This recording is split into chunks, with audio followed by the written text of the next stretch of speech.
After hosting Christmas for 3 years, I told my husband's family it was their turn. His mother sneered, "You're the wife. This is your job." My husband sighed, "It's easier if you just do it." Instead, I booked a surprise trip. When they showed up to our house, they found a note that left them stunned. I used to love Christmas.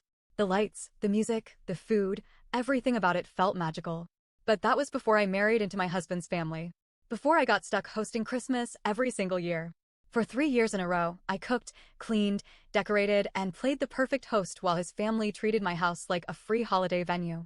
They never helped, never said thank you, and always had something to complain about. I never fought it. I just smiled and did what was expected of me. Until this year. This year, I snapped. It was early November when it hit me. I was scrolling through Instagram, seeing friends post about their holiday plans, cozy getaways, relaxed family gatherings, even people not hosting at all, when a thought I had been pushing down for years finally surfaced. Why am I the only one hosting Christmas? So, I asked my husband, Brian. We were cleaning up after dinner, and I tried to bring it up casually. "Hey, I was thinking," I said, wiping down the counter. "We've hosted Christmas the last 3 years. Maybe someone else can take a turn this year?" Brian didn't even look up from his phone. "It's just easier if you do it." "Easier? If I do it?" I stared at him. "Easier for who?" He sighed, finally putting his phone down. "Look, you know how my mom is. If we ask her to host, she'll make a huge deal out of it. It's just tradition." Tradition. That was the excuse. My time, effort, money, and energy were all sacrificed for tradition. I could feel my patience wearing thin, but I wasn't ready to argue. Yet. I decided to go straight to the source. I called his mother, Carol, the next day. The second I brought up the idea of her hosting, she laughed. "Oh, honey," she said in that sickly sweet, condescending tone. "You're the wife. This is your job." My job. I hung up without arguing. I sat in silence for a while, just staring at the wall. Then Brian walked in, sipping coffee like nothing was wrong. "She said it's my job," I told him. He just shrugged. "That's just how she is. Don't take it personally." "Not personally?" Oh, I wasn't taking it personally. I was taking it seriously. I didn't fight. I didn't argue. I didn't bring it up again. I just smiled. Then I booked a 5-day trip to Mexico. All-inclusive. Beachfront. Spa treatments. Fancy dinners. A Christmas with no in-laws, no cooking, no stress. I didn't tell anyone. I let them believe Christmas was happening as usual at my house. I even decorated like normal, lights on the porch, tree in the living room, stockings hung. I set the dining table beautifully, like I was expecting guests. Then, on Christmas Eve morning, I packed my bags, left for the airport, and taped a note to the front door. At exactly 3 p.m., when they were all supposed to arrive, I was boarding my flight. That's when my phone exploded. Carol called first. "Where are you?" Then Brian. "Babe, what's going on?" Then his sister. "Mom is screaming on the porch." I smiled, put my phone on airplane mode, and ordered a cocktail. I landed in Mexico late that evening. By the time I checked into my resort and settled into my ocean view room, my phone had collected dozens of missed calls and texts. I scrolled through the messages, half expecting something serious, maybe an emergency, maybe someone died. Nope, just pure, undiluted rage. "Carol, you selfish, ungrateful brat. How could you do this to the family?" "Brian, call me. Now." Brian's sister. "WTF is wrong with you?" "Mom is crying." Carol again. "We are standing outside in the cold." "Where are you?" Brian again. "Why would you do this without saying anything?" His aunt, who I didn't even invite. "I flew in for this. You ruined Christmas." It was almost funny. These people had never thanked me for hosting 3 years in a row. Never acknowledged the hours I spent cooking, cleaning, and making sure everything was perfect. But the one time I didn't do it, it was suddenly the crime of the century. I could picture it so clearly, Carol in the driveway, arms flailing, voice screeching. The rest of them standing there, waiting for me to magically appear and fix everything. But all they got was my note. "Merry Christmas. Since it's my job to host, I've decided to take my holiday vacation days this year. Please enjoy this time together, without me. See you in the new year. Love." The former Christmas host. I imagined their faces when they read that. And then I imagined Carol nearly passing out from rage. I laughed, set my phone aside, and ordered room service. The next morning, I turned my phone back on. More texts. More missed calls. And one voicemail from Brian. I sighed and pressed play. "Are you serious right now? Mom is freaking out." Everyone showed up and had to drive home because nothing was ready. We had to get takeout for Christmas dinner. "Takeout? You humiliated me. Call me back." I didn't call him back. Instead, I texted, "Not my problem." Because it wasn't. But Brian didn't let it go. That afternoon, he called again. This time, I answered. The second I picked up, he exploded. "I cannot believe you did this." "Did what?" I asked calmly, sipping my drink. "You left me to deal with the mess. Mom is still pissed. She says you need to apologize." I let out a short laugh. "Apologize for what?" "For ruining Christmas." "Brian," I said, "I hosted Christmas 3 years in a row. Did anyone ever thank me?" Silence. "Did you ever thank me?" More silence. "Exactly," I said. "And when I asked your mom to host, she said it was my job. So I took a vacation." He huffed. "You could have at least warned me." I raised an eyebrow, even though he couldn't see me. "Oh, so I do need help planning Christmas?" "That's not what I meant." "Sounds like it is." Another silence. Then, his voice dropped. "Look, you made your point. Can you at least fix this?" I laughed again. "No, Brian. I'm on vacation." And I hung up. I thought that was the end of it. It wasn't. Later that night, I got a text from a very unexpected person. Brian's dad. Now, here's the thing about Brian's dad. The man is quiet. Too quiet. He lets Carol run the show and rarely gets involved. So when I saw his name pop up on my screen, I was confused. Brian's dad. Call me when you have a moment. I hesitated. Then curiosity got the best of me. When I called, he picked up immediately. "Hello?" I said cautiously. Then he did something I never expected. He laughed. A deep, full-bellied laugh. "Oh, honey," he said, still chuckling. "You have no idea how much I've been waiting for someone to do this." I blinked. "Wait. What?" He sighed, and for the first time ever, I heard exhaustion in his voice. "Carol is impossible. She's been pulling this crap for years, making everyone cater to her while she does nothing. She's been spoiled her whole life. I gave up fighting her a long time ago." I sat up in bed. "So, you're not mad?" "Mad?" He laughed again. "No. I wish I had the guts to do what you did." I didn't know what to say. "Listen," he said. "I just wanted you to know. Not everyone in this family thinks you're the villain. Some of us know exactly what you've been putting up with." I was stunned. For years, I thought I was alone in this. That everyone in Brian's family was against me. But now, here was his dad, saying out loud what I had been thinking for years. I took a deep breath. "Thank you." "No, honey," he said. "Thank you. This Christmas was the most peaceful one I've had in decades." Then he hung up. And for the first time in years, I felt free. After that call with Brian's dad, I actually felt good.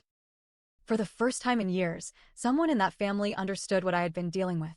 But my peace didn't last long. The next morning, I woke up to another flood of texts. But these weren't just from Brian. Carol, Brian's sister, even random family members I barely spoke to. And they weren't just angry. They were accusing me of something. Brian's sister, "What is wrong with you? You just had to ruin everything." Carol, "I always knew you were a snake. Now I have proof." Brian, "You went too far. I don't even know if we can fix this." I sat up, rubbing my eyes. What the hell were they talking about? Then I saw it. A screenshot from the family group chat. And my jaw dropped. Someone had sent an email from my email address to the entire family. And it was bad.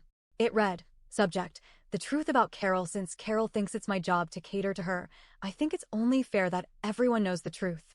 Carol has never hosted Christmas because she is lazy and entitled. She treats people like servants and expects them to bow down to her. She has spent years manipulating her family into doing everything for her while she sits on her throne. Well, I'm done. And maybe it's time the rest of you wake up too. Merry Christmas, your former host." I froze. I did not send that email. But it was from my account. Someone had hacked into my email and sent this to every single family member. And now? They thought I did it. My stomach dropped. Who would do this?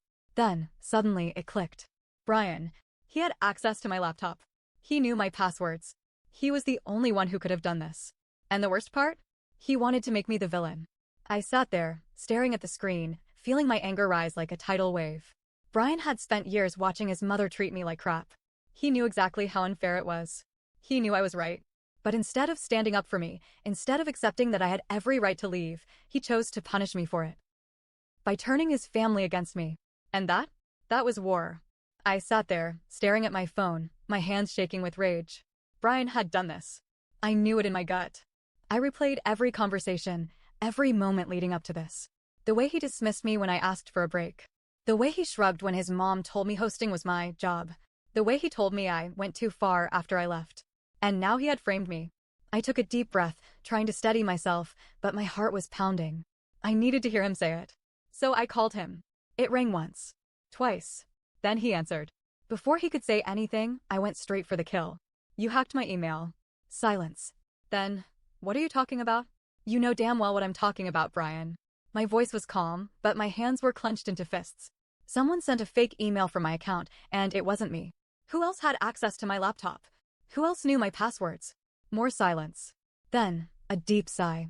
You don't understand, he said, his voice defensive. There it was. The confession. You actually did it, I whispered, stunned. You went behind my back and tried to make me look like the villain. Brian groaned. No, I cut him off. You weren't just anything. You weren't just mad. You weren't just hurt. You were trying to turn your family against me. To make me look like the bad guy. I was pacing now, too angry to sit still. You knew how they'd react, I continued. You knew they already hate me for not catering to them. You used that against me. You let them think I sent that email. Brian's voice turned desperate. I was just trying to make a point. A point? I let out a sharp, bitter laugh. You sent a fake email, Brian. You lied to your own family. You turned them against me. You let them humiliate me, knowing it was your doing. He exhaled loudly. I was mad, okay? You left me to deal with their disappointment. You just walked away like it was nothing. Do you know how that felt? Oh, you mean like how I felt for 3 years of doing all the work while you sat back and watched? I snapped. You mean how I felt when your mom told me it was my job to host Christmas, and you just sat there and said nothing? Silence again.